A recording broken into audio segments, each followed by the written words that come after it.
Plusieurs scientifiques se sont attelés à répondre à cette question complexe ces dernières années. Leurs résultats sont d'une étonnante précision. L'argent fait-il le bonheur?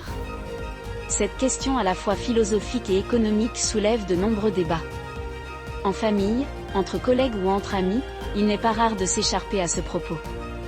Le sujet a été abordé dans une littérature de recherche vaste et peu concluante, écrivaient, en 2010, les économistes Daniel Kahneman et Angus Deaton, tous deux prix Nobel, dans la revue scientifique Proceedings of National Academy of Sciences.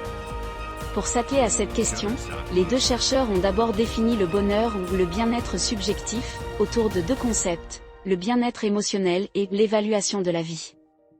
Le premier se réfère à l'expérience quotidienne d'une personne, notamment à la fréquence et l'intensité de ses émotions, comme la joie, l'anxiété, la tristesse, la colère ou l'affection. Il est évalué par des questions comme « Avez-vous ressenti les sentiments suivants pendant une grande partie de la journée d'hier ?»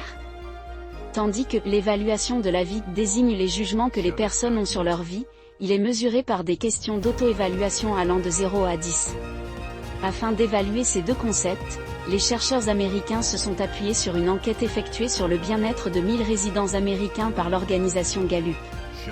En analysant les 450 000 réponses données par les participants, ils sont arrivés à cette conclusion: le bien-être émotionnel augmente en proportion du revenu.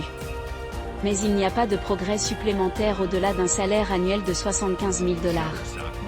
Nous concluons qu'un revenu élevé achète la satisfaction dans la vie mais pas le bonheur, et qu'un faible revenu est associé à la fois à une faible évaluation de la vie et à un faible bien-être émotionnel, écrivaient les chercheurs dans leur article. 11 ans plus tard, Matthew Killingsworth, de l'Université de Pennsylvanie, a publié un nouvel article pour remettre en cause ce plafond de 75 000 $ par an.